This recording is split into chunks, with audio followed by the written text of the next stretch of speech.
All right, welcome back to Flecka Stocks a Podcast, episode 281. Today on the show, Trump is taking over D.C. to fight crime. Should we be cheering this on? Then, Bill Gates created a new fake butter. Is it going to kill us? We'll tell you why, probably yeah. Then in Cringe of the Week, we find out that New York City is spending $63 million a year on a homeless shelter for trans people. What?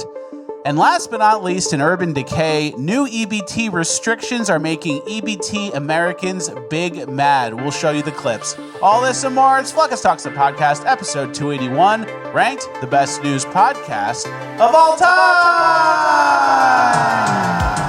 Because words are just words until action actually starts.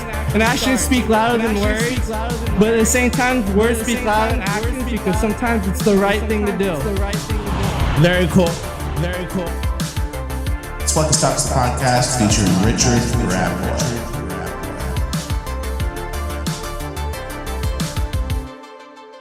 All right, one for one on the intro as always. Guys, our country just witnessed Donald Trump overcome political persecution, an assassination attempt, and the entire deep state in order to regain the presidency in a historic victory.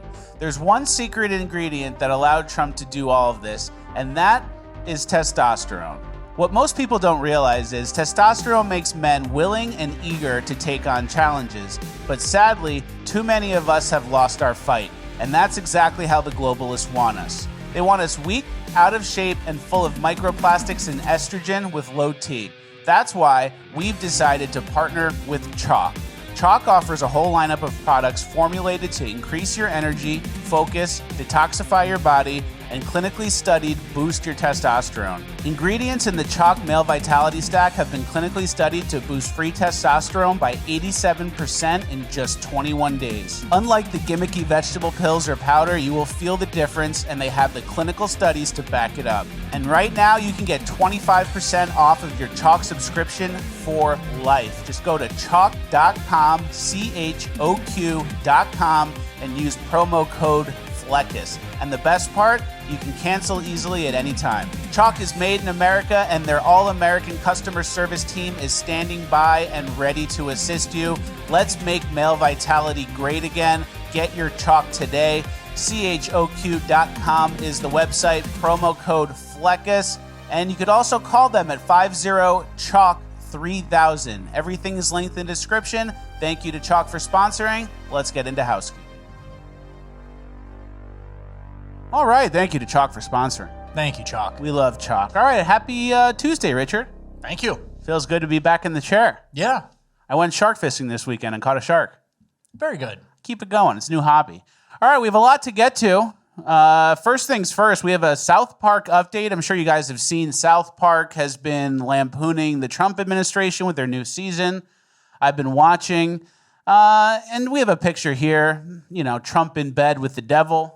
They used a JPEG or a PNG of Trump smiling and put him on a South Park character's body. He's in bed with the devil, And everyone who got roasted, like Charlie Kirk and Trump and Kristi Noem, they're all taking it pretty well. Yeah.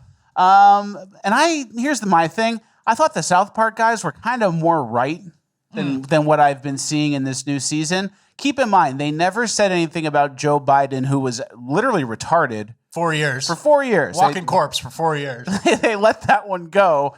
They skipped 4 years of that, but now they're doing like anti-ICE commentary, which is a little weird. And then also a few seasons ago, they were making fun of the people who were anti-vaccine during COVID. Oh, yeah. Ended It's up a big miss. We call that a big miss in the business. It's a big miss. You got that one completely wrong, and you publicized. You made episodes about it. Not just like your personal opinions. Mm-hmm. You went out on a limb. They were also big into Trump and Russia a few years ago. They got that one wrong as well.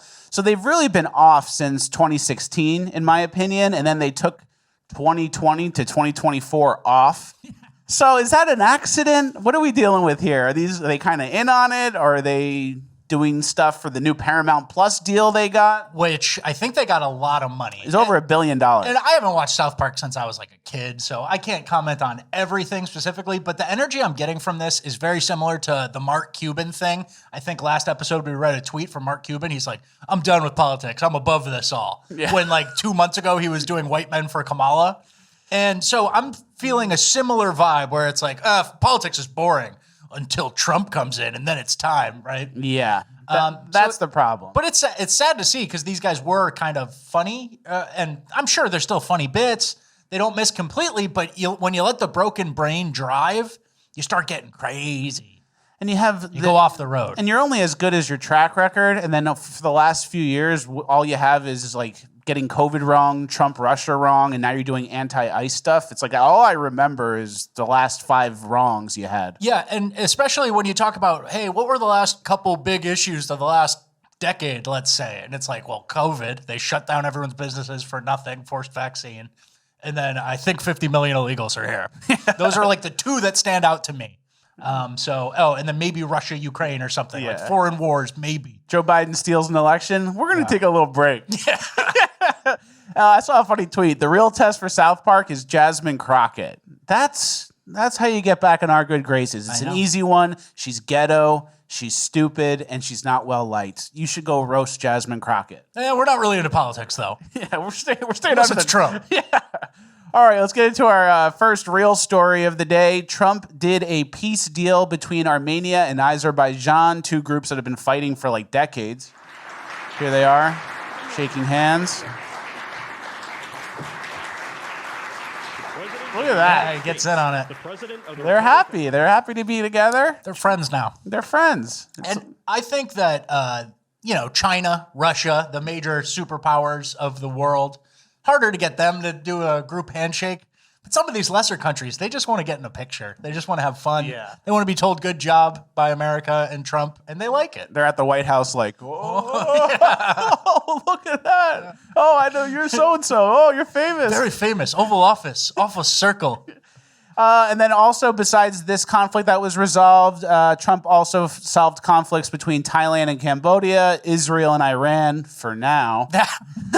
We're counting that in the solved column? Rwanda, Congo, India and Pakistan, Serbia and Kosovo, Egypt and Ethiopia. Okay. So he's a peacetime president. Yeah, for sure. And he likes to make peace. So this is good progress. And don't forget also... Trade wars, not real wars. Yeah. And we're kind of wrapping it up with India a little bit, too, speaking of. He's doing well on the trade war front as well. Mm-hmm. And then in just society in general, don't forget Colbert got fired, Joy Reid got fired, Jim Acosta got fired, Howard Stern got fired, Chuck Todd is gone, defunded USAID, PBS is defunded, NPR is defunded, Rachel Maddow took a pay cut. Oh. So things are going good on the leftist media front from our point of view. Okay, fair. So, yeah, it's nice to list a couple accomplishments during some of the blackpilling that we've experienced recently. Exactly. I'm trying to stay white-pilled. There you go. This next piece could be kind of a white pill, too. The Washington State voter rolls are getting redone. Can you read that headline, please? Yeah, breaking. Washington State has 700,000 voter registrations with no social security number. That's nearly 20% of the entire electorate. They've been stealing elections for a long, long time. That's his editorializing. And this was based off a YouTube video that basically said 1 out of every 7 registered voters in Washington is illegal under federal law, and the number may actually be worse. And I watched this video, and the guy basically pulled data for the majority of the counties and saw similar results across everything.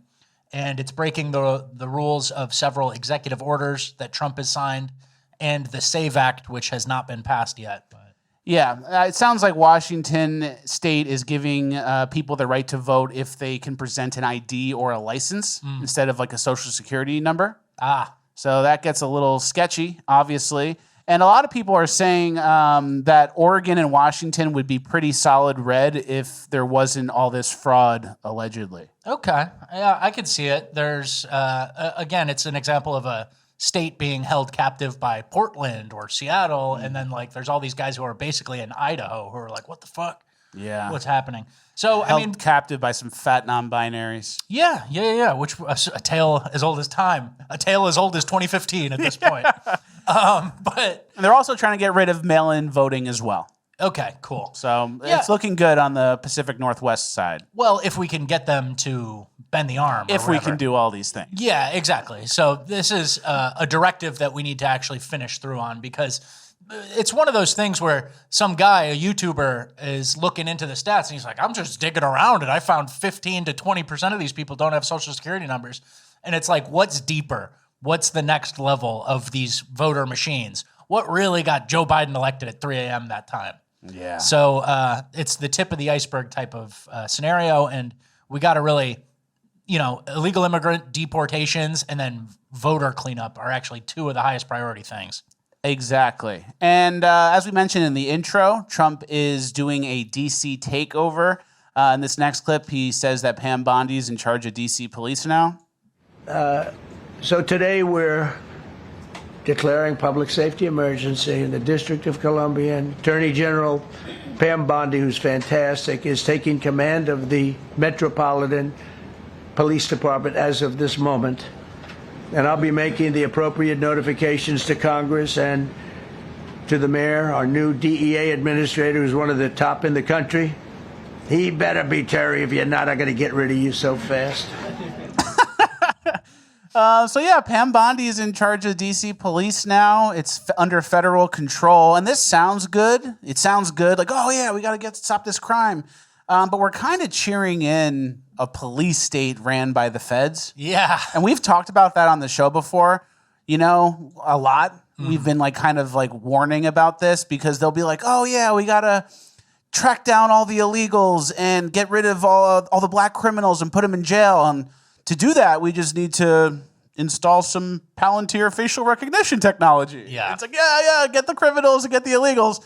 What was that last part? Yeah. So that's kind of what I see coming. They're going to be, maybe militarizing the police and putting in all these facial recognition AI things run by Palantir, which is not the best. Maybe they're soft launching it with DC right now. Yeah. That's the bad, dark side.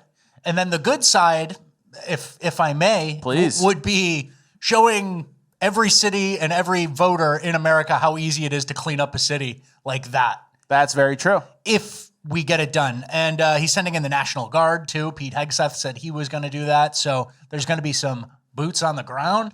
Yep. And I think Washington, D.C., since it's not part of a state, it's its own little city. You can kind of do it there. Our nation's capital. Yeah, it's not like Gavin Newsom's going to stand up to you and say, you can't bring them into Oakland. Mm-hmm. So D.C. kind of gets steamrolled. But I agree with you that it could get dark. And if the shoe's on the other foot later, so a little bit of a slippery slope potential, but what you said is very true. If Trump can fix the DC crime problem fast, everyone who lives in San Francisco and LA and New York who's dealing with crime on a daily basis, they'll go, oh, it's actually not as hard as I thought. It's not just living in a city. You have to deal with crime. Like in a month, crime went down this % in DC. Yeah. Why can't we do that here? I'm going to vote for a red person who's going to implement something like that. Yeah, it's an El Salvador example in Latin America type of thing. So exactly, bro. We'll see. And then we have some updates, too. The police commissioner or the police commander, I believe, of D.C. Yeah, a commander. He got fired because he was falsifying the stats. Can you read that, please? Yeah, it's been revealed that D.C. Police Commander Michael Pulliam was placed on leave after he and MPD Command directed officers to downgrade felony reports and alter crime classifications, such as felony assault, deliberately manipulating data to falsely show a 26% drop in violent crime in 2024. So they're cooking the books, and this commander says that it was top down. They were told to do this. Very interesting. Cooking the books. And then obviously this is the left has been their kind of resistance to it. This guy says, crime in D.C. is at a 30-year low. It's not even in top 10 dangerous cities in U.S. Throughout history, autocrats have used false pretext to impose government control, blah, blah, blah. And so they cook the books, and then they use it as a talking point for why it's not even a bad thing. That murder rate's fine, right? Yeah, and everyone experiences day to day. You've seen it. You know it's bad. And also keep in mind, a lot of cities aren't even reporting their full stats to the FBI anymore. Yeah. So when everyone says, oh, it's not a top 10 bad city, it's like, well, who didn't report? San Fran, L.A., New York, Oakland, Baltimore, St. Louis. Yeah. So everyone's cooking the books at every level, and the numbers are still bad. Yeah, so not reporting and cooking the books, and we don't know how many, and you guys have seen, we cover it every week. There's a new city with an old white lady police chief. You don't think they're cooking something, trying to make themselves look good? And so you get into the police chief's office. You're like, how do we solve the crime in the city? Like more patrols, more foot cops. We make it up. We'll just change the numbers. It's actually a fucking amazing hack. It's like what someone in high school would do. I know. Let's just change the number. You walking home with a report card. Yeah. I think the B- can be a plus. Pretty much. So we do have some DC crime stats here. Can you read a couple of those? Yeah, and we showed the DC homicide rate compared to other nations' capitals last episode, and you guys know it's bad, and it's like an all-black city. All the white people who live and work in DC kind of go out to the Virginia area. But DC had the 4th highest homicide rate in the United States in 2024 with a rate of 27.3 homicides per 100,000 people. That homicide rate is almost 6 times higher than New York City's rate, 4 times higher than LA's rate. And DC's homicide rate more than doubles Newark's rate. Newark, lovely Newark. This time of year. DC also beats Atlanta, Chicago, Compton, and Oakland, which those are not some winners there. That's like a very important, it's our capital city. Yeah. The White House is there. Yeah, and Trump also said some stuff about like the homeless people, like we're going to round them up and we're going to take care of them, but it's going to be far away from the Capitol. And that's just like such a simple thing. Like, yeah, we don't let homeless people sleep around the Lincoln Memorial, right? Should be easy. It should be easy, but for somehow it's something the left has to resist, and then something that like that's authoritarian. You just have to let them sleep and do the drugs right in our most prized capital. It's right? authoritarian. You have to give them needles to inject drugs. Yeah. We have a juvenile curfew zone that's being implemented as well for the juveniles. For the juveniles, and I think this was before Trump's announcement. Too. Yeah, it was. So they're kind of prepping. I guess, or anticipating that Trump was going to do some sort of lockdown. And we have a small clip here, but this is just what it looks like when the feds roll up in these bad areas in D.C. Oh my God, what the fuck? Oh, they really hopping out. Oh, that shit real. They really coming to your trenches and jumping out and bagging your ass, bro. They ain't all type of shit, boy. What the fuck? I like to hear him scrambling. Yeah, very articulate young man scrambling when the feds come. So there's pros and cons, hoping for the best.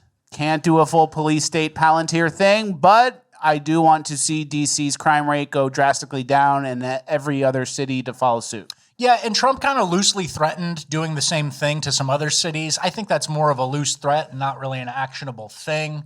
I think the president's power when it comes to the Capitol is a lot more than it would be otherwise.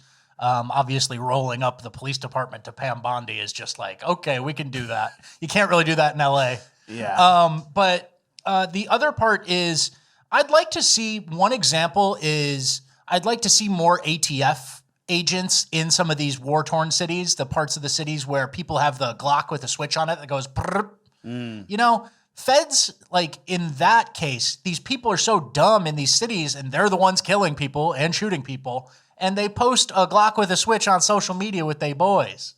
I can't have full auto. I can't have full auto either. And there are ways to kind of increase, like we've shown that Trump doesn't care about sending ICE into LA or these areas. So there are ways to increase federal mitigation in these cities without kind of doing the overbearing Palantir death march like you talked about. Glock imagine a Glock with an extended mag that's like this long. Yeah, banana clip. Some banana clip shit. And it's like not even convenient to carry. Yeah. And then you have full auto. You need a special just bag. Goes for like 30 seconds straight and the extended mag is like that long. Yeah. Hey, birthday's coming up. All right. Send it to the P.O. Box. Okay. Yeah, that's a kidding. federal crime. Allegedly. All right, next we have some new horrors beyond our comprehension. Bill Gates made some fake butter. It looks, smells, and tastes like the butter we're all familiar with, but without the farmland, fertilizers, or emissions tied to that typical process. And this butter breakthrough, it's happening right here in Batavia. In the middle of an industrial park in a suburb west of Chicago, something unprecedented is happening. So you're using this gas right now to cook your food. And we're proposing that we would like to first make your food with that gas. The company is called Savor, and you better believe it. Their pioneering tech uses carbon and hydrogen to make the stick of butter you see on this plate. This is pretty novel to be able to make food that looks and tastes and feels exactly like dairy butter, but with no agriculture whatsoever. and no long ingredient list the average person can't pronounce. It's really just our fat, some water, a little bit of lecithin as an emulsifier, and some natural flavor and color. How? Yeah, so they're making our goy feed now from something called Slop Water. I don't know if you guys saw in the background. One of the tanks is labeled Slop Water. So demigod Bill Gates is giving us a slop water product. Got to assume that's created from it and that it's not being put in it. Hopefully. Yeah, fingers crossed. I'm not going to even try it to figure it out. But he's giving us a slop water product so we don't have to eat how we've been eating for thousands of years. Yeah. So I appreciate that. And this is just one of Bill Gates. This is just one of a few of Bill Gates's projects. Yeah, he throws darts at the dartboard and see which one sticks, which one he can convince, right? We can't forget that he really likes fake meat. Oh, yeah. He really likes vaccines. He really likes robot mosquitoes that deliver you vaccines. He was also that's one of my least favorite. He was also talking about blocking the sun, blocking the sun out because it's bad for us. And he's also big into harmful pesticides that he can still label organic. So he's a busy guy. Yeah. He's got a lot of tentacles out there. Maybe we stop taking ideas from Bill Gates. It's like there's like a boardroom meeting. Like, anyone have any ideas? And he's like, what if we feed dead people to the living people because of climate change and they're already dead anyway? All right, I need 10 ideas on what to do with the slop water by Monday. Feed it to the people. Feed it to the stupid goy. Yeah. Dude, and so, I don't know. It's like, it's hard to hate when you don't know the scientific mechanisms. I just don't, feel as if this is necessary.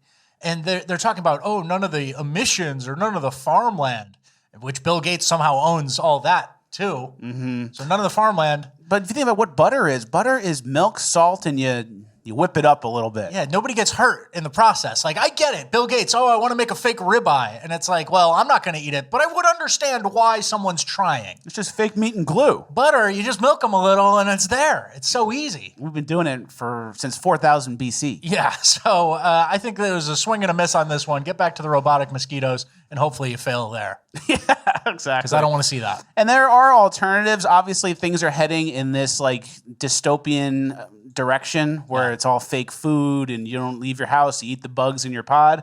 But there are alternatives. There's something called CSAs, which are community-supported agricultures shares.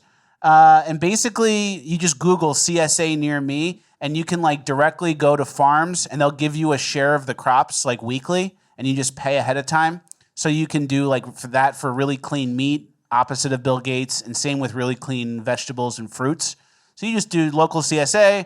I want to pick up this much. You pay for it, and then every week you get a box of all the vegetables they harvested and clean meats and flowers and whatever you want. All right. So that's the anti-Bill Gates. That's the fix for stuff like this. Yeah. To go against the agenda. Okay. All right. Our next clip is another clip about how the money is gone. Kind of a Bill Gates dream world scenario, maybe? Yeah, definitely. We've been talking about how the money's gone lately economically. This guy's talking about interest rates and how hard it is to buy a home.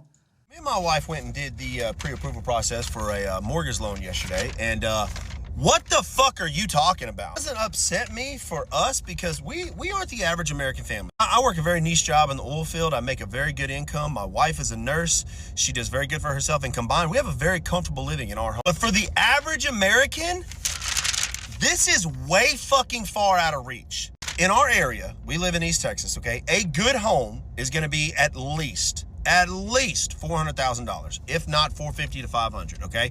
I try to explain this to my mom. She's telling me, oh, y'all just go get you a little $200,000 house. Mama, these $200,000 houses are fucking rundown shack. We're looking at the numbers, looking at our income, looking at our credit, and they have us at $450,000, 5% down, which is $22,000. Thank God we got a little bit of money saved.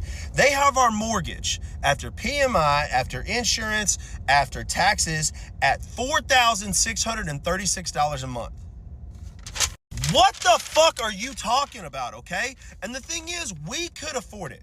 We actually could afford to spend that money on a mortgage every month. But a $5,000 mortgage? Who are y'all selling these fucking houses to? Because we are outliers, okay? Not everybody is fortunate to have the jobs that we have.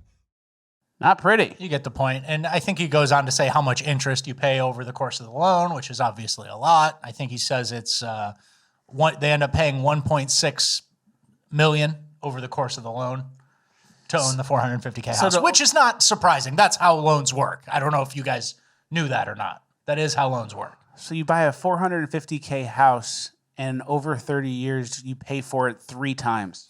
Yeah, 450K house, which 6 years ago was a 320 house, and you pay 1.6 over the course of 30 years for and it. that doesn't count property tax. But the value of the dollar will probably go way down from money printing and other stupid shit and inflation, so you're actually getting a deal. And then that doesn't include property tax. No, I think it does. I think it's all included in there. 1.6 to get you pay over 3 times the house, 3 times over.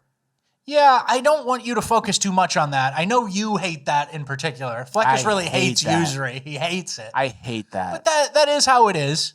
And interest rates historically have been a lot higher than where they are now. So ask your parents if they bought a house in the 80s or whatever, they probably paid 13% or something. So, but the main point of the video is Americans are struggling. And these guys have nice jobs, and even them, a $500,000 house is almost out of reach because that's very expensive. So if you get $1 million house, do you pay $5 million for that? Oh, here. Why don't you kick me in the nuts every week too? Every Friday. That's what they do. Kick me in the nuts. That's what the bankers do. But yeah, I don't know. And so that's kind of the point is we've talked about it before. We're still in this. Interest rates are going up. House prices you guys obviously know where they are, but they haven't come down in reaction to the interest rates yet. And so we're left with high house price, higher interest rate, and then affordability crisis. And boomers are just trading houses back and forth. While this guy with a good job in the oil field and his wife with a nice paying job are still like, do we want to do this? So makes me sad. Yeah. Usury really makes me upset. Well, let's move on to our migrant. He really doesn't like when he finds out you pay 3 times the house price. He really hates that at the end. What are we doing it? And these guys wanted 5% down. You know, there are some things. 5% down is not a lot down. I know. $20,000. Yeah. All right. But yeah, makes you want to gamble on shitcoins and buy it in cash. Makes you want to deport 50 million migrants and like really do things for Americans, right? And end H-1B visas so there are more high-paying jobs for Americans that aren't going to foreign people, right? So we bring this up in the context of the show, which is a lot of people are coming here causing a housing shortage that's, exacerbating a housing shortage. We're hiring foreign laborers. The foreign-born employment numbers are insane. And nice white guy like that struggling to buy a house with his gainfully employed wife. Taking all his money. Yeah. And he works with his hands in the oil field. You taking all of his money? You're stealing from him? He gets the oil out for us. What are you doing? Come meet me out back. Come meet me out back. I'm kicking you in the nuts. Yeah. All right, well, let's get down into press. We have a migrant section that's not going to make anybody happy. Yeah. First, I want to start off with a mimetic Sisyphus tweet and then a story from me. He said, went on a hike in a small state park, Bluetooth Americans and conversations in Spanish. Similar thing happened to me. Yeah. I went to Fort DeSoto where I caught that shark, which I showed you guys. Mm-hmm. And I was at the beach and it's raining. So I'm in my car and I'm waiting for the rain to stop because it's downpouring. And I'm like, all right, when it's light rain, I'll go to the beach. Light rain starts. Okay. Walk out of my car with all my shit. The fishing rods, the cooler. He's walking I'm going to go try and catch a shark. Yeah. And then I get to the beach and everyone's fucking Hispanic. What happened? With Bluetooth speakers, they're all looking at me, and I'm like the one white guy, and then there's literally every single person I see is Hispanic. Yeah. It's actually 60 million. And I turned around, went back to my car, drove to a more secluded area and fished there. But everyone was fucking Hispanic at the beach. And they were sitting in the rain. You're sitting in the downpour in the rain. Yeah, they want it more than Americans. They want that beach more than Americans. I thought it was going to be empty because it was downpouring, and I get there and it's a full beach. What were you guys doing before I got here? Are these real people? Yeah, I'm up in the number. It's 60, maybe 70 million illegal 60 million, 1/3. And we're not in Miami. We're on the other side. Yeah, it's bad. So then in Ohio, people are protesting, I believe, ICE and the deportations, and they did an 8-mile long protest. An 8-mile human chain stretched down High Street from Worthington to downtown Columbus today. A show of solidarity and peace connecting people of all ages and all backgrounds. Thanks for being with us this evening for NBC4 at 6. I'm Kyle Beachy. Yeah, we get it. 8 mile long. 8 Mile long, and he said connecting people of all ages. And all I saw were boomers. That's all I saw was old white people there feeling good about themselves for protesting ICE in Columbus, Ohio. After literally, boomers let the country go. I know. I'm really starting to get resentful. They Because you let go to the everything- beach and then you go, boomers. You think back and you go, boomers. And the political class, nobody explicitly voted for it. But if there's enough of them to do an 8 Mile human chain, I'm starting to get a little mad. And then on their way out, the last thing they do is show support for the 60 million illegals that are here. Donate my inheritance to the ASPCA. Or some stupid charity on the way out. Yeah. Give the country away. I saw a tweet that I really liked. It's the guy who's like opposing and standing up. It's a Norman Rockwell photo painting. And he says, I don't care if they want a better life. I don't either. That's the thing. Oh, they want a better life. Go fix your own poopy culture. Make it not based on poop so much. Yeah. We have our own issues. I want a better life. I want a great life. I want to pay less on the mortgage than the oil field worker guy. Yeah. And the guy, that's the thing. They've weaponized the empathy, and that's basically the only argument for them at this point. You know, we've talked about, you know, Elon or the tech guys who argue, no, we need to recruit the top talent for the H-1B, whatever. Okay, let's put that to the side just for the sake of this argument. What about all the third world hordes that came in? And then that's the only argument that can possibly apply to them is they want a better life or they'll do the jobs that Americans won't. And I don't give a fuck about either of them. They want a better life, and then it puts it back on you where it's like, you're going to take that from them? You're a jerk. Yeah. Like, you're mean. They want a better life. Oh, and now that's still a problem with you because you're not cool with that? You're hateful. And then it takes the attention off the actual issue. Exactly. All right, our next story is about what the Massachusetts governor is doing. They're giving $30,000 to each illegal immigrant. The Massachusetts GOP is criticizing Governor Maura Healey over a new report that shows shifting shelter costs to the state's home-based program. The program provides rental assistance to migrant families. According to the report, Massachusetts is on pace to spend $97 million on the home-based program in the current fiscal year. The state spent approximately $9.5 million on housing at-risk families. Massachusetts Republican Party Chair Amy Carnevale released a statement following the release of the report, saying in part, quote, as much as Maura Healey would like the public to think that she's improving the system, the data tells a different story. And we have some more of those numbers here. We kind of have a breakdown. Can you give that a read, please? Yeah, Democrat Massachusetts Governor Maura Healey is giving $30,000 to each illegal migrant family to help them move into homes. Maura Healey is shifting shelter costs to the state's home-based program. The program provides rental assistance to migrant families, $30,000 in a 24-month period per family. And then it says each family also can get up to $4,000 per month in EBT cash, $500 per month for food, free health care, and free cable. Got to give them cable. So they can watch the Masked Singer. Yeah. They like that. Other third world CBS and NBC programs. So they're giving $30,000 to illegal immigrant families across 2 years. And then you have the guy in the oil fields who's like killing himself. His wife went to nursing school. He's doing the oil field. That's high risk. And he has to pay all that money, and he could barely make it happen. Yeah, and so that's why I think the Trump administration, send ICE where people are doing red flag stuff like this. Like, why can't ICE go to a shelter? Why can't ICE figure out who's living in the home base? Give me the list of everybody in home base. Yeah, where I'll show you what you can spend the money on. I'm just gonna put it in the database. Yeah, and he's handed it to Stephen Miller. Yeah. We have some other things, too, that they're helping these illegals with in Massachusetts.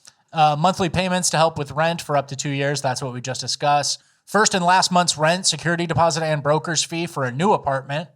Landlord incentives. Home base may be used to pay landlord bonuses equal to up to 1 month's rent of the unit. Home base can pay up to $5,000 for outstanding rent or utilities arrears if the debt is stopping you from signing a new lease. And up to $2,500 in furniture is available. So the state of Massachusetts is giving money to illegal immigrants to compete with you using your own money. Using your tax dollars, they're competing with you for similar apartments now. Makes me want to say it. Yeah. And then we have a tweet here from someone named Mary on Twitter. I just found this in the replies. Okay. Shout out to Mary. In November 2024, 72% of the Massachusetts voters voted for an audit of the state legislature. Well, 9 months later, they have still refused to comply and even had the audacity to tell us that it's unconstitutional. Fun fact, the state hasn't had an audit since the 90s. Massachusetts is the least transparent of all the states. Crazy. Yeah.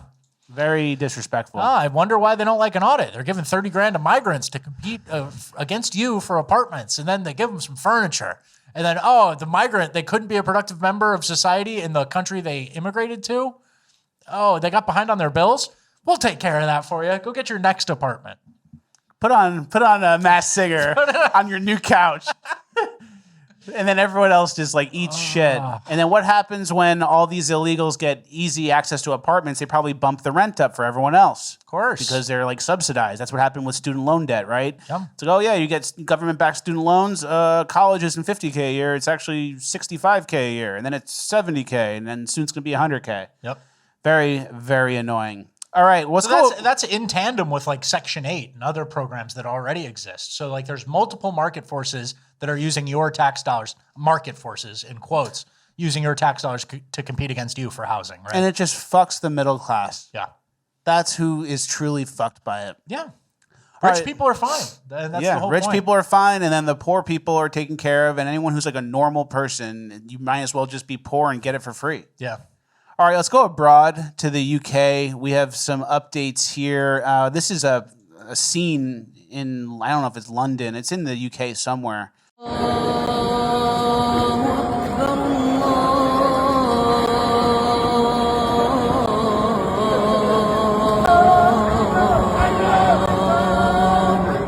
right, we get it. It's all these Muslims on the streets, and they also have pride flags hanging over because it was recently Pride. Saw that.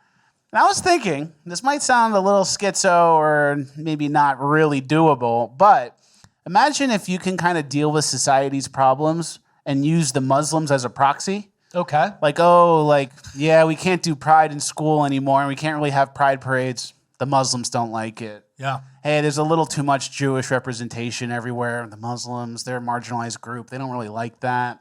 And then at the end, you just get rid of the Muslims. Yeah. So you let them do all the things you want to do to fix society. And then at the end, you just deport all the Muslims. Yeah. It's like getting a mongoose to get rid of a cobra, but then you got to get rid of the mongoose at some point. Yeah, I get it. I get what you're saying. That's what It's a funny thought exercise. I don't think it's realistic. It's not realistic, but I don't think the Muslims approve of Pride.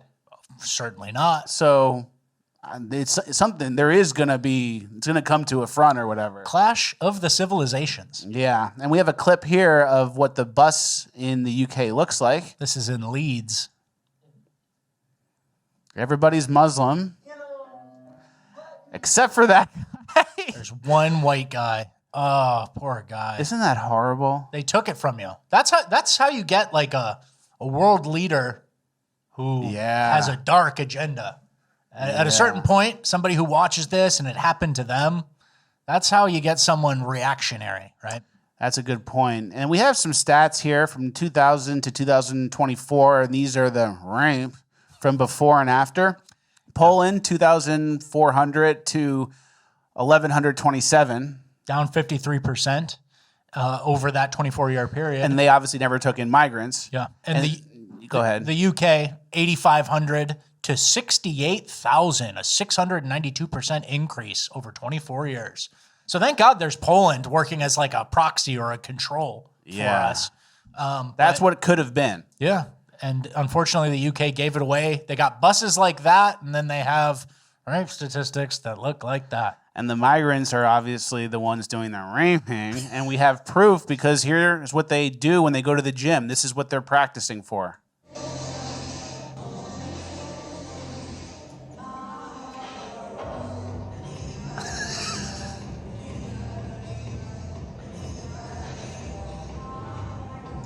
He's practicing. Yeah, and it's funny, but it's not funny because it's very serious, and you just saw the numbers. And there's a girl next to him. You think people are comfortable? He probably smells like shit. Oh, he keeps looking over at her. He keeps looking over if you keep playing He keeps looking over and then does another set. Back, yeah. Unbelievable. And he doesn't wear deodorant. He smells. Even if he does wear deodorant, it goes through and it smells. He's got that dirty shirt. He smells bad. To be fair, not to blow you up on the show, but if I don't smell great, he smells way worse than me. Okay, yeah, for sure. So it's still true. True. All right, our final clip of Migrants. We have a naked migrant on the bus in the UK, and then some lads deal with it. He has pants down. Just a normal day. Yo. Women and children. Yo, you need to get off the fucking train, bro. Fuck off! You need to get off. Fuck off! Fuck off! Fuck off! Fuck off! What do you mean fuck off? Fuck off! You need to get off the fucking train, mate. There's fucking kids about, man. Right, you both bro, let's go. What the fuck, man? Get off the fucking train, bro. Put up your trousers. Put up your trousers. Put up your fucking trousers, mate. No. Go. Go fucking now! Fucking gun! It's a mental head! Yo! Fucking gun! It's a mental head! They were stomping his dick. Yeah, they end up restraining him. And the Anglo-Saxon has grown tired of this sort of behavior. They were stomping his testicle. Were they? They were. That one guy was kicking him right in the midsection. All right. That's how you So target them. people are getting mad and they're fighting back. Yeah. And you can't say you're surprised because of how bad it's gotten. For sure. All right, well, that's the end of our migrant section. Moving on to the final page of housekeeping where I can say whatever I want. Use this opportunity to tickle the post, help us juice the algo, leave a like, leave a comment again, then start yapping. P.O. Box needs to be full, notifications need to be on, old episodes need to be watched, and the link to this episode needs to be sent to the boys in the group chat. Wow, you did it all. Yeah, it wasn't perfect, but I did it. All right, first things first. Foot badminton in China. We may have shown you guys this before, but I just want to revisit it. It's a yearly revisit of this. Through the hands, both directions. Whoa. So it comes through, and you kick it through too. How could anyone ever do this? Practice. Like if I were to do this with you and we were going to practice until we get pretty good, we'd figure it out. It would take 10 years. I could never get anywhere. It would take a while, but you underestimate yourself. These are two Chinese women. We can compete with that. We were college athletes. Of course we could do this. You think so? Yeah. It would take a while. But this thing, it's like a dart. And it comes down and the ball side goes down and you just know approximately where it is. We have better spatial awareness than these ladies. I don't know if I have it in me. Okay. Maybe we'll try. All right, let's move on. How can anyone eat Triscuits when wheat thins exist? That's below me. That's below me. But Triscuits suck. Both of them suck. Ritz crackers. Yeah, that's true. Both of Triscuits and wheat thins. You're talking about pennies versus dimes. I'm trying to make 100. But Triscuits is like you're eating like wool. Whatever. Just not good. All right. It's your final page. I'm sorry. I'm actually sorry. Please let me cook. Okay. Next is a picture of me. I was talking to Chinese Donut Boy, I think, and I was going through our old texts, and I found this picture of me. Yeah. This is what I looked like at one point, and no one really, hey, is everything okay? Hey, you want to get a haircut? Hey, you're looking kind of crazy. No one said anything. I think I did. Yeah? Yeah, I think I did. This is bad, guys. It should never be like that. I know. I don't know what everyone was thinking. You made a mistake. Yeah, you guys were all complicit in that. Okay. All right, next. This next story hits kind of close to home, and some people are going to be confronted, and it's not me. I went to the mall the other day, over the weekend. Oh. You went to the mall the other day too, didn't you? Yeah, I had to pick up a few clothes, a few things. And I saw you there. What? And I saw who you didn't say hi? And I saw who you were with. Yeah, who and I was it? saw what you did, and I filmed it. Okay. Let's play it. It's you and Rob, and you're kissing. That's me on the right, and that's Rob on the left. Okay. Thanks, buddy. And then later, you weren't even hiding it in the podcast studio. Oh, no. What are you doing? No. So this is what you spend your time doing, huh? Spend your time shark fishing and making AI. You type in 2 guys kissing. Here's the pictures of the 2 guys. I'm going to like playing with dolls. And That's what you do. And sometimes AI has standards where it's like, we can't make a deceptive image that could hurt someone's credibility or reputation. So it looks like a computer. It looks retarded. So I do things like make these two guys greeting each other by kissing each other on the cheek like they do in Europe. So I try to trick the AI. Backdoor it. Where I'm not going to do that because reputational damage. No, they're my friend. Just please do it. It's for a prank. You're pleading with AI to do your gay end of final page of housekeeping bit. But yeah, that's what I'm up to. Okay.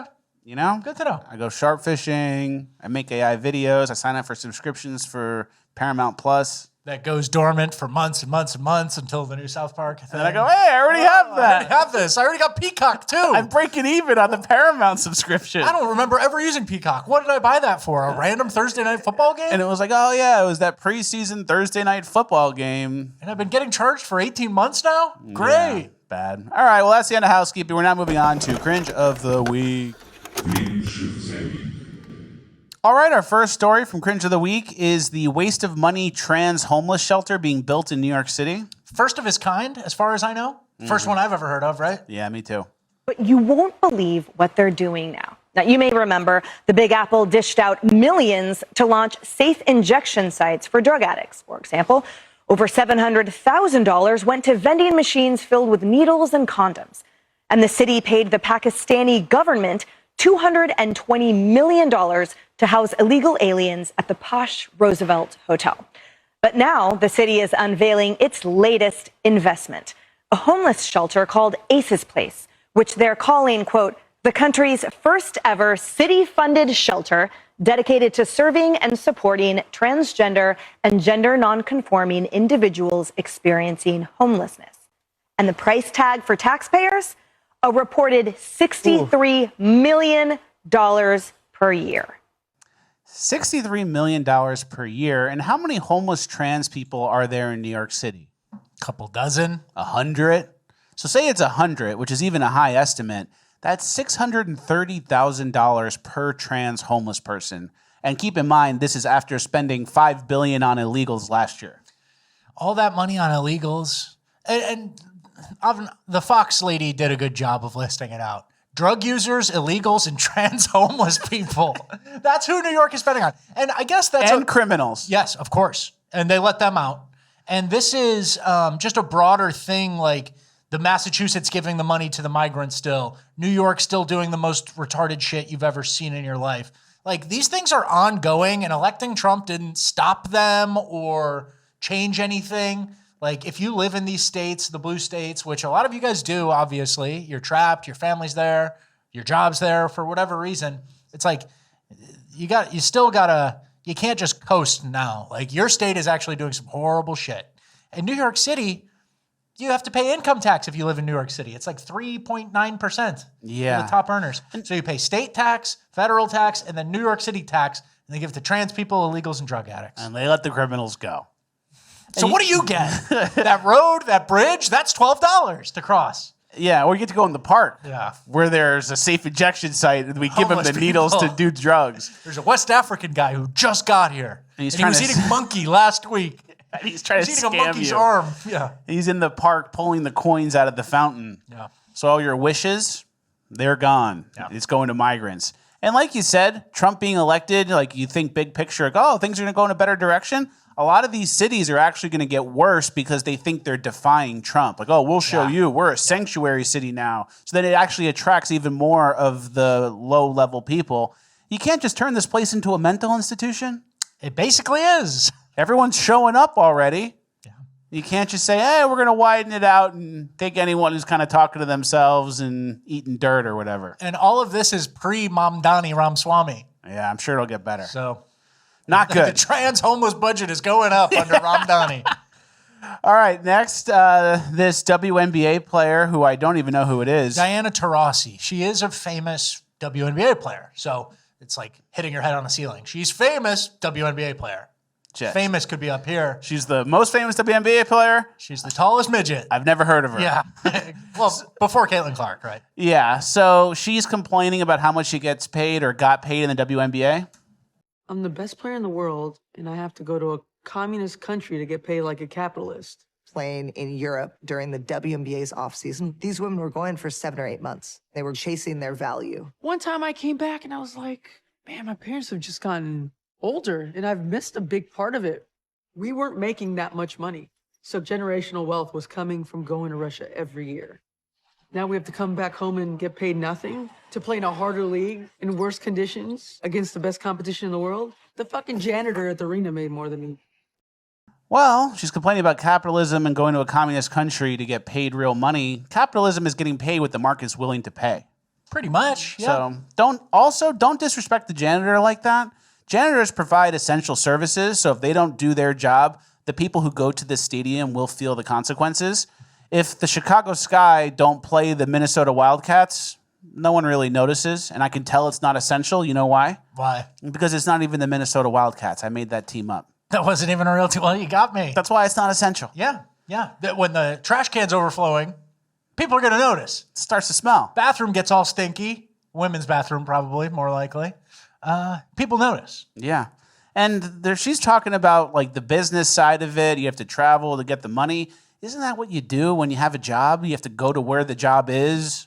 Yeah, like oil workers or something. Honey, you're not going to believe it. I got to go to North Dakota. They found the largest deposit of liquid natural gas ever there. It's paying too good. I'll be gone for 6 months. That's kind of an everyman thing. Oh, I'm a crab fisherman. Got to go to Alaska. Guess where the crab are? Guess where the fucking crab are, honey? Well, that's just like it. That's what a job is. So if you're doing your job and you're a basketball player, you have to go where the money is. You have to go to Russia. Not our problem. That's called being a man. Get used to about it. that. Yeah. And I want to do a little test here. Totally. That's like I should be in America comfy, getting paid a ton of money to just play one season a year. Like everything should be this. And it's like, well, why aren't you? Is the NBA or WNBA making money hand over fist? No. Okay. Then something's not right. Yeah. Go to Russia. I'm shocked to learn that Russia cares about this. Yeah. And that's why Brittany Griner got arrested. She was getting her money. She had a weed pen she in had Russia. The weed pen. She needed that weed. So that's very surprising that Russia likes this stuff. And I want to do a little test here, a little I think experiment. they respect Amazonians. They respect the big women. They go, Whoa! Yeah, whoa. She's 6'8". Whoa! Yeah. It's like a circus for them. I agree. I want to do a little test here, a little fun. You guys can play along as well. I'm going to name 4 WNBA teams, and you tell me which one is the fake one to see if people even know or care about the WNBA. So which of the following is not a real team? The Philadelphia Storm, the Cincinnati Bearcats, the Phoenix Stars, or the Albuquerque Heat? All right. Cincinnati Bearcats is just that. Isn't that the college? So final answer. And the Albuquerque Heat doesn't sound right. But it's hot there. Yeah, but Albuquerque, I think there's like 12 teams. So I'm going to go with there are multiple wrong. They're all made up. You made them all up. Nice job. Well, you know what, dude? I was thinking about this earlier. The only WNBA stuff I know now is Caitlyn Clark, because Caitlyn Clark's so popular and she become all the blacks hate her. And people like Diana Taurasi who watch her get brand deals that she could never get. And she looks at she crumples up a piece of paper, throws it on the ground so the janitor has to pick it up, who makes more than her. But the Indiana are called the Indiana Fever. What's the fever? Sick? They're sick all the time? Yeah, they maybe get sick. They have a temperature? Yeah, well, they're hot. I don't get it. So I don't get it either. Stupid mascots. Stupid mascots and too much complaining. That's what being a man is. Get used to it. Yeah, travel for work. Nothing's new. You want to be a software engineer at Meta? Guess where you're going to have to go? San Francisco. Yeah, it's fucking San Francisco. All right, let's move on to our next story. A girl had diarrhea so bad it crashed a plane. Kind of.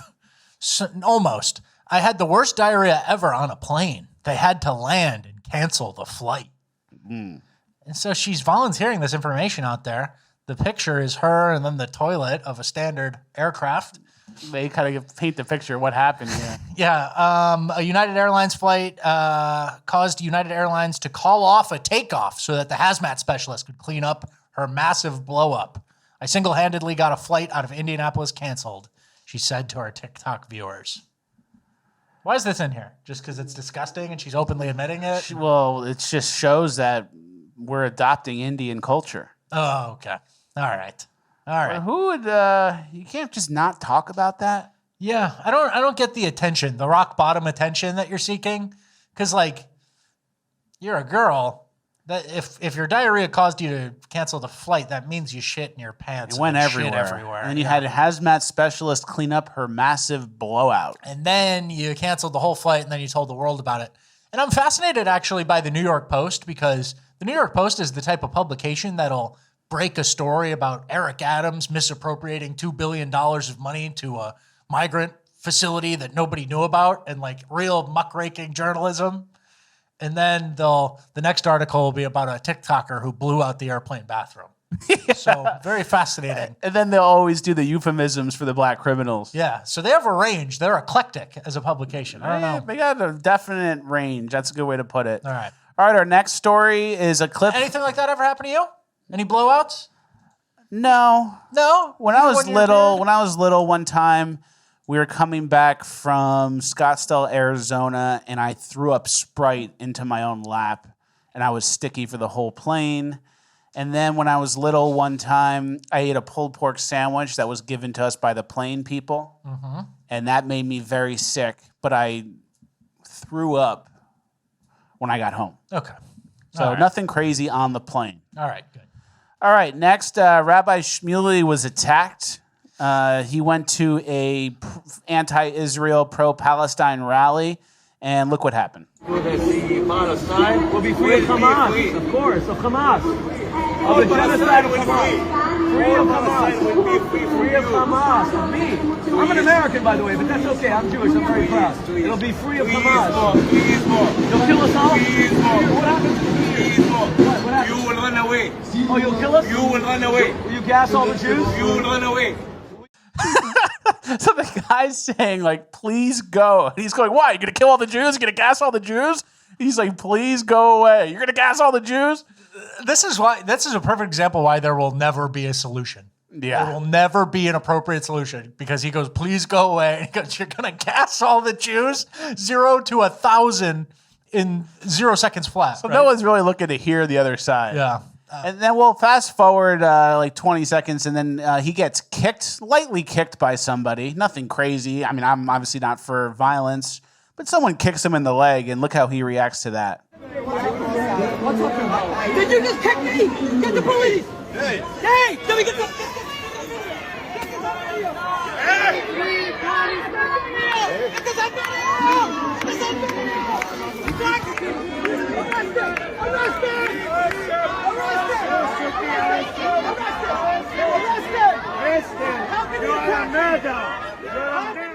A little dramatic. You tried to kill me! Man, not making that side look good. Neither side coming out looking good. Obviously. Yeah, but the reaction, hey, please leave the protest. You're going to gas all the Jews? And you get like kicked by some kid in your leg. Arrest him! Arrest him! Just not looking good. Yeah. He's very it's good. Cringe for a reason. He's very good at being the victim. Yeah. He's ready to be the victim wherever he can. Even if it's not there, he can extrapolate. He'll find it. You want me to leave? Yeah. Leave what? The earth? Prematurely? What's on the earth? What makes up 80% of the atmosphere? Gas? You're going to gas? And I'm Jewish? So you're going to gas all the Jews? It's like, whoa, He can get there anyway. You know 6 degrees of separation? Yeah. Where like you find someone who took a picture with someone and it's like, all right, get the Rizzler to Mussolini. He can get anything to gas the Jews. Yeah. Any sentence you say, he'll get it. That's so funny. Oh, crazy. Oh, man. Hey, we don't want to deal with you. Deal with me? You're going to deal with me? What are you saying? You make a deal? Deal? Predatory deal? Usury? What are you saying? You going to gas me? Pretty good. Goes quick. All right, we're on our next page of Cringe. There was a swearing in, I believe, for the Marines, and it does not look good. Is this Marines for sure? Do you know this? That's what it said. All right. After me, I state your full name. I state your full name. Say your actual name. I, DeAndre Deshaun Wilson, swearly. Do solemnly swear. Do solemnly swear. That I will support. That I will support and defend my country with the United States Marines. Go back to position of attention. Repeat after me. After I say it, you repeat it. Okay? To support and defend. Offend? Yeah, that's what he said. I swearly. He just said, I swear, Lee. This guy's on fucking autopilot. Hey, I guess we need some. He's cannon fodder, right? Yeah, he's like below a grunt. He's not. Hey, is that a live wire? Go touch that wire and see if it electrocutes you. I guess this is the guy you hand the pistol and go to get the Vietnam tunnel rats type. Yeah, he can go get ground up in Ukraine. Like Forrest Gump gives him orders. Yeah. There's a hierarchy here. So I don't know. I'm not very bullish. And I'm not disrespecting our veterans. We would never do that, but I am. What are we looking at here? Yeah. I'm disrespecting a potential future veteran, right? Hopefully it's like an ROTC high school thing that's for extra credit. I don't know. Not good. Not good at all. All right, moving on. Our next clip is out of Canada. The police in Nova Scotia. Winnipeg. They were doing an announcement. One of the police officers was arrested for being high on drugs, high on mushrooms, selling drugs, and extorting people. Yeah. And this is how they started that press conference. Good afternoon, everybody. I'm Pat Sadak, and I'm a constable with the Winnipeg Police Service Public Information Office. We have one item to discuss with you today, but before we do that, I would like to acknowledge that we are on Treaty 1 territory, the home and tradition lands of the Anishinaabe, Ojibwe, Innu, Cree, and Dakota peoples, and in the national homeland of the Red River Métis. Our drinking water comes from Shoal Lake 40 First Nation in Treaty 3 territory. I'd like to now invite Chief Bowers to the podium to provide opening remarks. So that was his whole job. He comes first, does the land acknowledgement, where they're now thanking people for the drinking water? The lake? The Indians made a lake? I don't think they made anything. And he's like an opener, like in a comedy show. Like he's the opening act. Yeah. And all he does is talk about the Native Americans from hundreds of years ago. You could have a sign, you know? You could just have a sign. You don't need someone to come and do this. And then obviously the land acknowledgement shit is just so stupid and it's a pure virtue signal or whatever. But imagine actually giving advice or whatever. Like how many police press conferences are there over the course of a year? Not that many, right? Major cases, in this instance, a cop who was corrupt. But like, imagine you're at this podium and you're just going to list all the tribes instead of being like, hey guys, it's really hot. Make sure you bring water bottles. We've had a couple instances of heat stroke recently. There's been an uptick in catalytic converter theft. So make sure you're parking indoors in your garage. Be on the lookout for suspicious prowlers at night. Like multiple items that you could be like warning, actually policing the community. And instead you're rattling off a stupid fucking list of dead tribes. Blows my mind. Blows my mind. But that's what they're up to in Canada, right? Yeah. And this guy was extorting people, taking pictures with dead women in their underwear. He was a sick fuck. Before we get to that, 300 years ago, they used to roam these lands and eat the buffalo and catch beavers or whatever. Your drinking water's from this lake. Thank you. Anything else? So bad. Yeah. All right, our final piece of cringe is cringe in a different way. It's neck snaps and head slams. Okay. So if you're a sensitive viewer, maybe skip this section. It's just 2 clips. This guy won a NASCAR race, and look what happened to him. 7 career wins. Let's go down to Mobile One Victory Lane, Dylan. He's trying to climb on the car. There's a giant Xfinity thing. Oh, he went down on the cage stand. Oh, my gosh, he fell. He knocked himself out. He actually is okay. He broke his collarbone, though.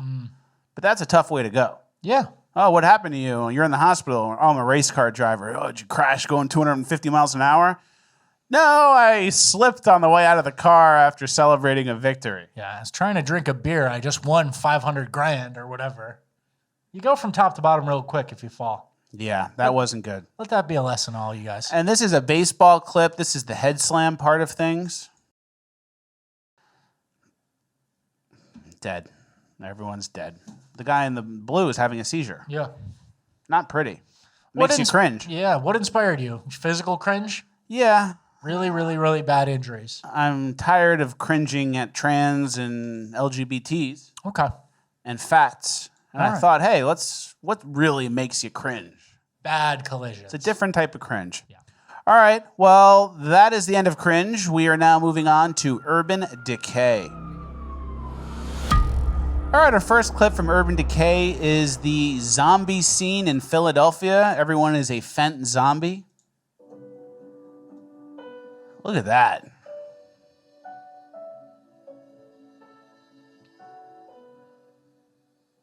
It's like 40, 50 people all in a zombie line. Just in the street in a zombie line. Does it ever feel good to do these drugs? Like, do you have like a euphoria and then this is after, or is it just you go straight to this? I think they're having a party. They liked it. Yeah, they're having a party in their mind, and then they don't realize that they've left their body. Well, at least they're having fun. But this one is crazy. I mean, we've shown this before, but I don't think I've ever seen a true zombie pile like this. And you know what's funny is like, you could wake them up a little bit. You know, fent people, they kind of like almost fall themselves awake. But if someone started going through and like trying to steal their wallets or something, which I'm sure they have nothing valuable, but the mob of fentanyl people would kind of all start like waking up and taking notice and be like, hey, what's he doing here? And it kind of is exactly a zombie scene. Now you're in a real zombie scenario. What's the difference between that and real zombies? Nothing. Nothing. Well, you might get hepatitis. You don't become a zombie or a fent addict, but you get another disease if they bite you. Maybe soon. Yeah. Maybe soon they find a way to give you zombie. Bill Gates is working on it. Yeah. All right, next we have some EBT updates. There's been some restrictions to EBT lately, and people are not happy about it. We have a clip here of abandoned grocery carts because people are getting to the checkout and they're realizing their EBT doesn't work like they used to, and they're just leaving the carts. Yeah, this is customers abandoning their shopping carts yesterday because the food stamp freeze statewide. And we've talked about the food stamp freeze a little bit, how different states are rolling it out at different times. And so this is some of the initial effect of it. I actually don't know which state this was in. I was trying to figure it out, but believe it or not, the food stamp people, they don't post their location or tell you where it is. But I know several right-wing states and even some left-leaning states have paused it already, and people are now just figuring it out. They don't stay up to date on it. Yeah. They don't do much planning, believe it or not, the EBT customers. They find out when they get to the checkout. Exactly. With the shopping cart full of stuff they were trying to get for free. And here we have a video of that, a woman realizing that the EBT food stamps doesn't work on a lot of the favorite things she gets anymore. What else that take, man? So just those two? Oh, what's that one? Oh my, they didn't say which one? Girl, they didn't take the muffins? That's a deal, 188. Oh my God, that's crazy. Not even the juice? The juice, yeah, no. They didn't take the juice for real? When they started that, it must have been this much. You get food stamps? Bro, this shit is crazy. You feel like it's food, everything sugar. They got 67, 54. So what's the rest? Girl, did they take the Reese's? Let me see. They sure they take the Reese's. They ain't taking the juice. Y'all take the juices on. No juice? What about the Reese's? That's the level of EBT thinking that's going on here. They're not letting you take the juice. Reese's is probably not getting taken. And I don't think it's really juice if it's not allowed on EBT. It's probably 80 grams of sugar added per serving. Yeah. Grape slop. Kool-Aid, Hi-C, some sort of disgusting drink. And keep in mind, we mentioned this before, it's supposed to be supplemental, meaning you buy your groceries and we help you out a little bit. Not Reese's. We provide you with a few staples to get you off the ground, not the consumer packaged candy, king size. Yeah. And then you see she asks the lady working at Walmart, do you get food stamps? And she goes, no, I wish. Everybody wishes because it was a fucking gravy train for a long time. And I like this. This did something for me. This makes me happy. This gave me some sort of squirts. Me too. That it's going to be hard. And you know what? You can get all the ingredients to bake yourself a cake. You can get all the ingredients to make yourself donuts or something.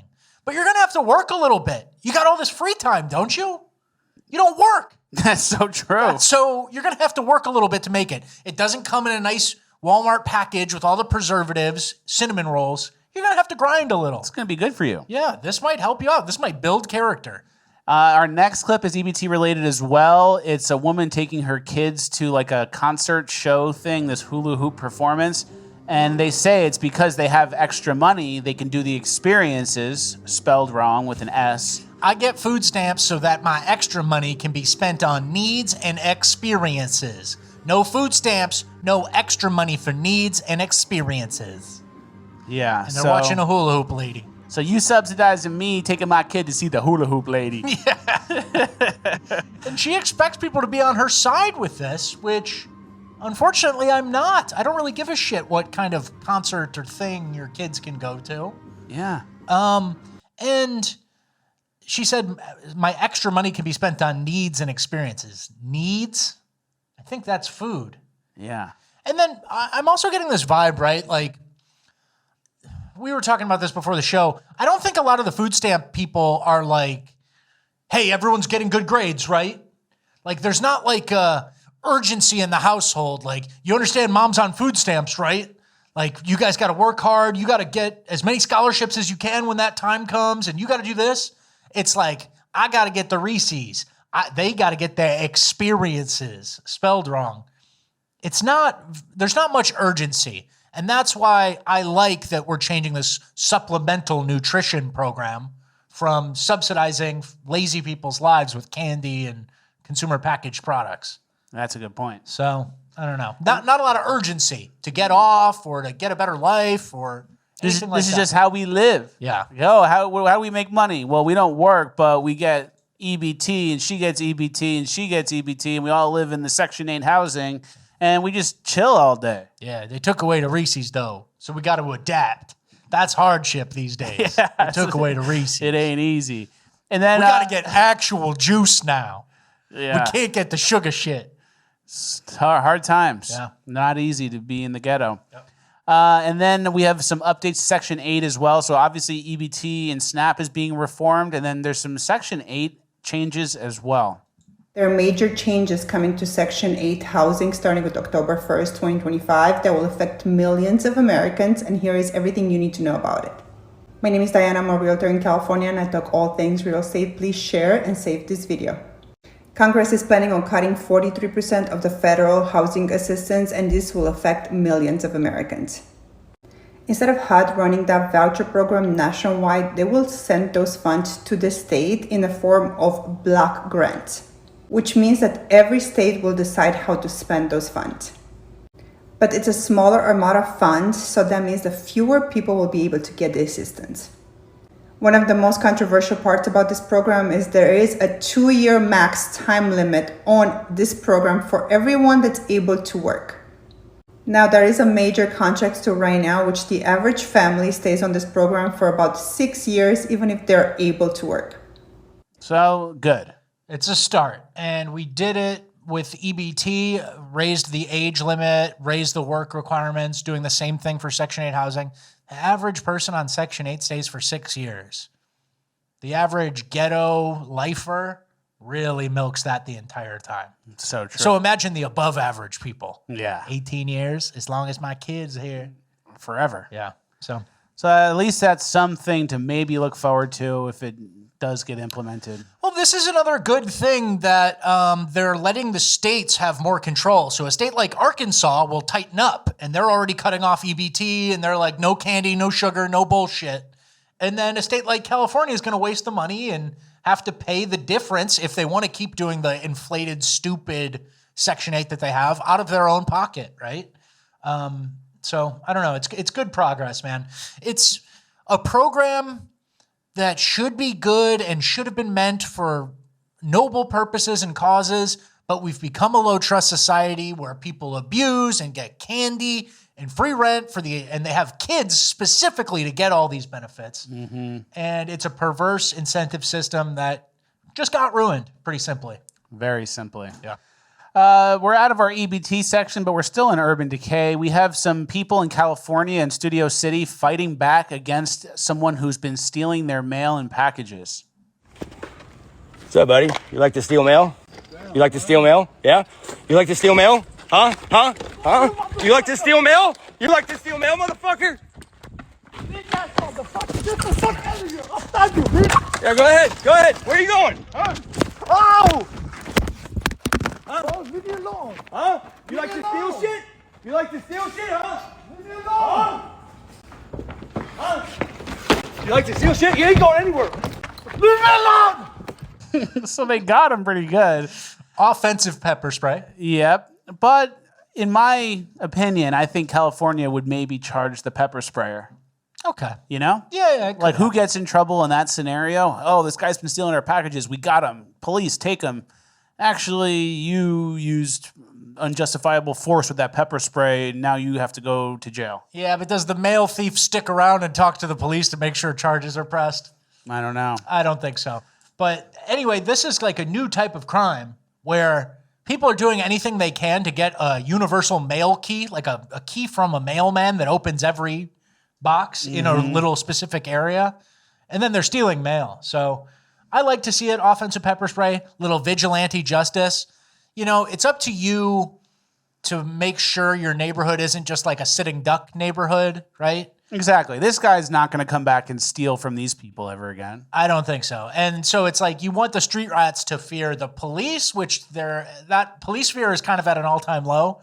But there's a second prong, which is just the citizens, the civilians of the neighborhood fighting back. Offensive pepper spray, guy's stupid outfit, just getting beat to shit.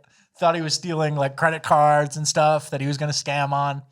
And I love to see people fight back, right? Me too. Our next clip is not people fighting back, it's people fighting each other. This happened at a gas station, and look what happens at the end. I think the girls were stealing, right?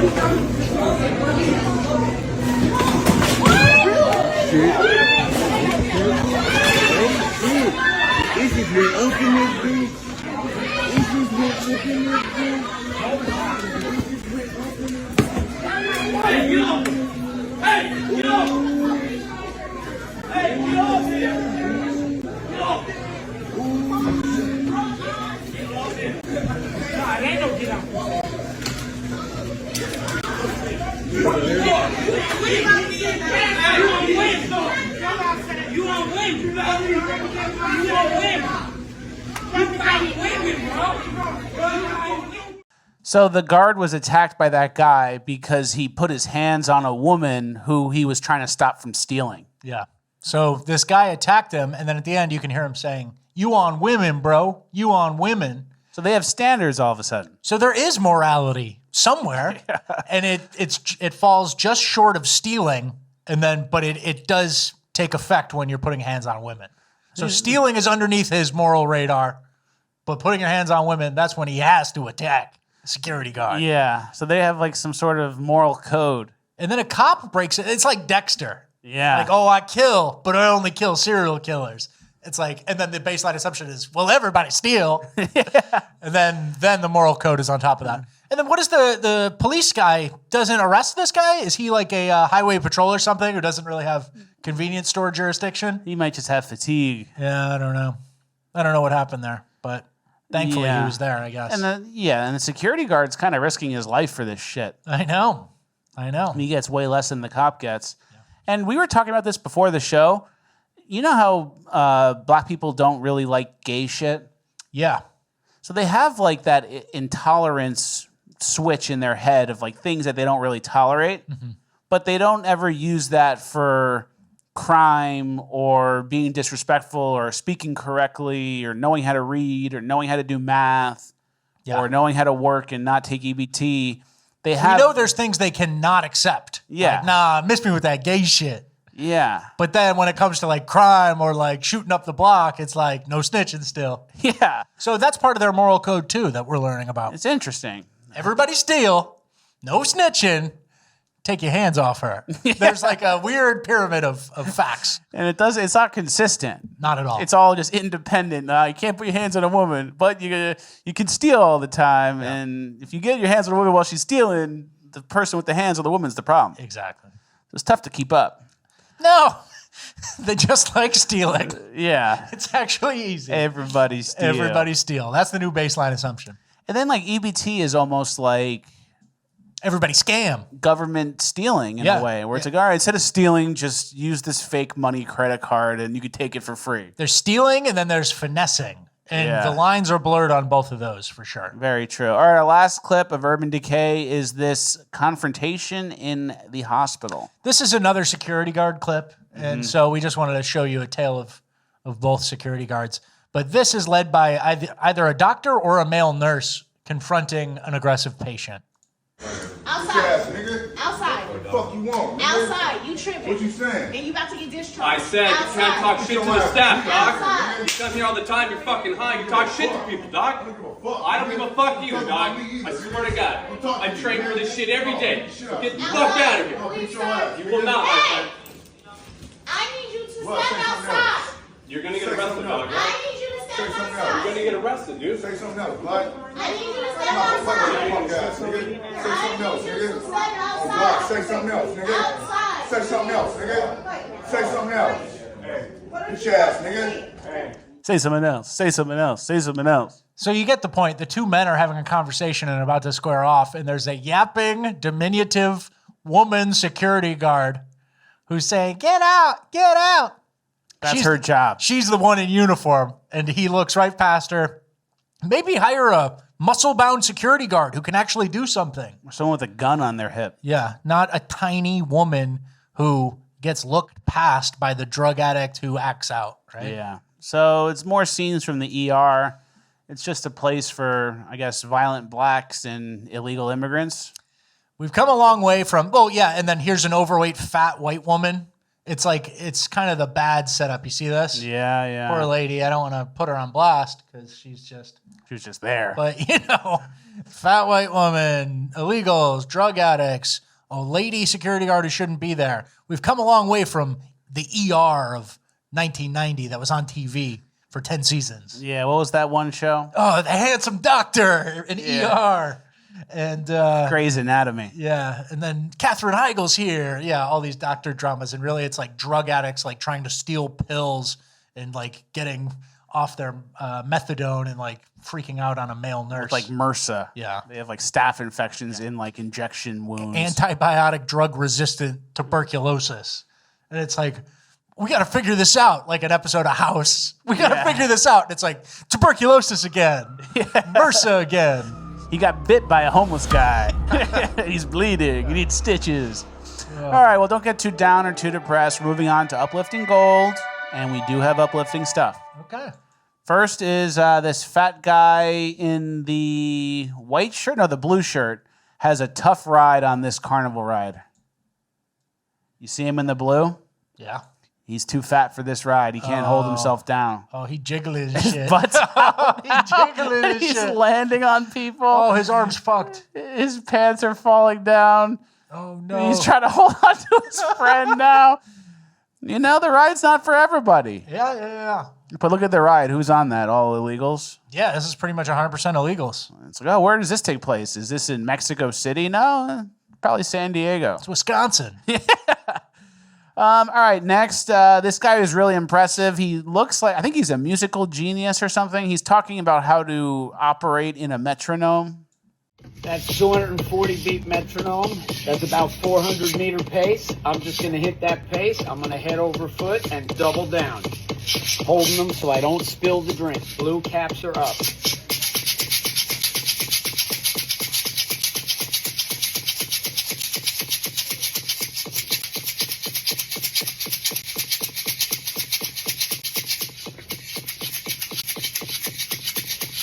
He lost it there.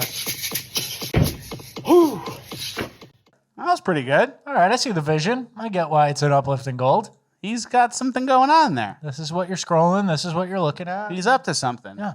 All right, next is a crazy story. There is a group of people here fishing in Philadelphia, and they catch a gator. Yo, there's a fucking alligator here. Who the fuck let go of alligator? Yo, bro, I swear to you now, I got a fucking alligator. Look at him, a baby alligator. Holy shit. Yo, look what I just fucking caught. No way, bro. No way, bro. Look at it. Look at it. A baby gator. Oh, he's gonna break my line. Oh, he's gonna break my line. That's pretty cool. Yeah. Baby alligator in Philadelphia. You don't see that very often. That's rare. Those are probably illegals fishing. It sounded Dominican. It sounded He's something. either black or Dominican. Sounded something. If my racism is honed in. All right, next, a 5-pound dog, a Pomeranian, chased a bear out of a house. So the bear's coming in. Just a black bear, right? Juvenile looks pretty young. And then he gets ran out. Pomeranian goes hard. And the Pomeranian got him out. That's good. Yeah, chase him off.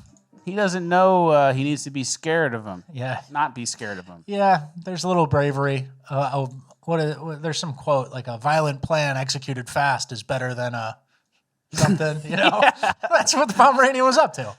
And then we found a picture of him. His name is Scout, and those are his photos. There he is. He's stronger than a bear. Good for him. All right, that's good. And I was going to say for the Pomeranian, they probably already launched and rugged a meme coin about him. Yeah. We're at that point, for sure. Already did a 99% drawdown, and it's over. Yeah, you're still buying that? That was 4 hours ago. Yeah. Next. That was from last weekend. Come on, man. Next is a huge hot dog. So they have a huge hot dog. This is Chicago. This is my team. This is the White Sox. And they got a huge hot dog. That's good. 50 foot. Look at them. These are all illegals too. There's no country anymore. There's 80 million illegals here. There's the white guy. He doesn't even get to carry it. He doesn't even get involved. What the fuck happened? Not good. This should have been an Urban Decay. All right, our last clip is the Pure Americana clip of the week. Is this young girl riding a horse like crazy? Barrel racing. So there's no music because it's copywritten, but... Look at how tiny she is up on the horse. She gets her hat off. She doesn't need that. Yeah. And then here she goes. That's pretty cool. Yeah. She'll be like a world champion or something in 6 years. Yeah. You know. Barrel racing's cool. You know, I was thinking the other day, you ever see like an old Western movie where a guy gets bit by a rattlesnake and then somebody puts him on the back of a horse and goes full speed to find a doctor? Yeah, yeah. Or like Paul Revere. Yeah, yeah, full speed on a horse. We've kind of I'll never go full speed on a horse in a hurry, in an emergency. And that might have been taken from me. Not taken from me. I guess I go in a car and that's pretty nice, air conditioning. But I'll never... Because you were too fat for most of your life? No, just because we're past horses. Oh, and I feel like that might have been a bloodline thing. Blood memory that you could have had? I should have had it. Yeah, I should have had it. I've ridden... It was you who was too fat. No, I've ridden... I'm well under the I've weight trotted on a horse before. Yeah, but you know what I mean. The full speed, the grinding it out. Like, I got a message for the king. You know, riding into battle or something. We never got to experience that, so made me a little sad. Hey, it's not too late. I think it is. Maybe if the power goes out and horses are a main way of transportation. An I Am Legend moment after an EMP. Yeah. I think I'll just die. Yeah. I don't think I'll make it. All right, we got a nice shout out before we end the show. Flecka's Show Watchers from Ohio showing love to our favorite Fat Racist podcast and football. And they wrote my name and drew Richard Ratboy. Yeah. So they wrote Fleckus, that's me, and then they drew a pig, and that's you. Yeah. And they're doing plays. That's what I like to see. Yeah. Football plays on the whiteboard. Very nice. I have a little funny story. I can tell we're at the end of the show. Yeah, it's over. So freshman year in college, I was a center, and I was the O-line coach is a great guy, Coach Brock, and he would talk to me before practice at lunch to kind of like see if I was ready to go in the game.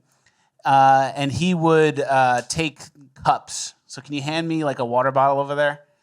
So he would take cups and it would be like before the game and I was starting, but like I was a freshman and I barely knew the playbook and it was like preseason camp. So he would be like, okay, if we're running this play, is the Mike linebacker this guy or this guy? Mm-hmm. And I could just tell by the way he asked the question what the answer was. So I didn't understand the plays. And I'd be like, that guy. You go, oh, yeah, you got it. Would it be him or would it be him? And it's like, him. Yeah. So like the way he asked the question. He kind of had a poker tell. He had a tell. Yeah. So I was able to get all the questions right. And then he'd be like, yeah, he's good to go. He knows the plays. And I didn't know the plays. Yeah. And then I would go into the game not knowing the plays. And then your brother played with us. He was the left guard. So I would go into the game and I would ask Terry and I would say, Terry, what do I do? And he would go, all right, block to the linebacker, go left to this. And he would tell me what to do. And the team wasn't good freshman year. We were 0-10. And then Terry got hurt one game And someone came in and goes to me, what do I do? And I was like, I don't know, dude. I don't fucking know. Terry told me everything. Like, we walk up to the line, and I'm like, Terry. And he's like, double team to the right. I'm like, okay. And what do I do? And it's like, can't help you, brother. Yeah. All right, well, that's the end of the episode. Hope you guys enjoyed. If you're watching to this point, flextalks.com for a 30-minute bonus land dropping right now. Thank you guys for watching all the way through. We hope you enjoyed the episode, and we will see you on Friday.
away. Oh, you'll kill us? You will run away. Will you gas all the Jews? You will run away.